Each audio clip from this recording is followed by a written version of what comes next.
안녕하십니까. 노동조합 사무처입니다. 더위가 한 걸음 물러서고 때 아닌 장맛비 소식이 들립니다. 광복절 대체 휴무일로 시작했던 8월 세 번째 주 뉴스 리포트 시작합니다. 첫 소식은 임금협상 진행 상황입니다. 이번 주 임금협상 실무교섭단 구성이 완료돼 본격적인 협상의 출발을 알렸습니다. 우리 조합은 노무법무부장을 비롯한 사측 실무단에 대응코자 사무처장을 단장으로 5인의 실무교섭단을 확정했습니다. 다음 주 초 대면식을 포함한 1차 협상이 예정된 올해 임금협상은 올해 임금 인상분 0.9%에 대한 배분 문제에 그치지 않을 것입니다. 3년을 미뤄온 공무직 인사관리체계 수립과 임금 피크제 개선 등 해묵은 사안까지 올해 협상은 한층 열기를 띨 것으로 예상합니다. 실무협상 단계는 본교섭 전 노사 양측이 임금 등 기초 데이터를 검증하고 양측의 초안과 아이디어, 요구사항을 1차적으로 검토하는 과정입니다. 올해 정부가 정한 임금 인상 가이드라인 0.9%는 예상 인플레이션율을 고려하면 실질 임금 인상은 없다 해도 과언이 아닙니다. 이 작은 인상분마저 제대로 올리지 못했던 과거를 거울 삼아 올해도 조합 협상단은 실질 임금 인상을 위해 최선을 다할 것입니다. 불합리한 제도 역시 함께 협상 테이블 위에 놓일 것입니다. 다음 주부터 진행되는 협상에 많은 관심과 의견 부탁드립니다. 우리 임금과 근로조건의 근본 문제는 정부의 일괄 규제에서 비롯합니다. 전체 공공기관 직원 평균 보수의 85% 정도인 공단 임금 수준을 평균, 아니 90% 수준으로나마 올리기 위해선 싸우고 또 이겨야 합니다.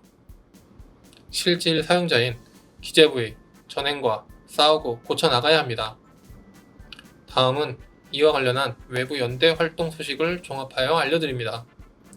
목요일은 울산 혁노역, 금요일 오늘은 공공노련 연대 활동이 있었습니다. 우리 박지덕 의장인 울산혁신도시 노동조합 대표자 협의회는 19일 목요일 오전 울산 중구청에서 기자회견을 갖고 신세계그룹이 발표한 혁신도시 백화점 부진의 오피스텔 건립 계획의 백지화를 요구했습니다. 혁노협은 이날 회견에서 신세계를 규탄하고 불매운동을 예고했습니다. 혁신도시가 제 모습을 갖추기 위해 필요한 것은 변형된 주거시설이 아닙니다. 일자리를 만들고 사람이 오고 가게 하려면 핵심 상업시설이 있어야 합니다. 본부 지역을 중심으로 한 서명운동 등에 많은 관심 부탁드립니다. 20일 금요일 정오, 우리 조합 박 위원장은 국회 앞에서 공공노동자 6대 요구사항 관철을 위한 1인 시위를 펼쳤습니다. 이번 시위는 노동이사제 도입, 임금 피크제 폐지, 정부 경영평가 제도 개선 등 6대 요구 조건을 관철하기 위한 공공노련 차원의 릴레이 투쟁의 일부입니다. 전날 공공노련 박해철 위원장을 필두로 시작한 이번 투쟁은 다음 주에는 기재부 앞에서 공공노동자 투쟁 선포 결의대회로 이어질 예정입니다. 법을 무시하고 공무원을 하지도 않는 제도를 남발하여 공공기관을 옥죄려는 정부의 시도에 우리 조합은 상급단체와 연대하여 투쟁해 나갈 것입니다. 코로나19 사회적 거리두기가 계속 이어지고 있습니다. 하루빨리 전 직원 백신 접종으로 위험으로부터 한시름 놓기를 바랍니다. 참고로 백신 접종 당일은 접종 기간까지의 왕복 이동시간, 접종 대기시간, 이상받은 관찰 시간 등을 고려해 개인별로 공가를 쓸 수 있습니다. 접종 다음 날은 진단서 없는 특별 병가를 사용할 수 있고 이상 반응이 계속되면 부서장 판단 아래 진단서를 붙여 통상의 병가를 갈 수 있습니다. 이번 한 주도 고생 많으셨습니다. 다음 주 건강한 모습으로 다시 찾아뵙겠습니다.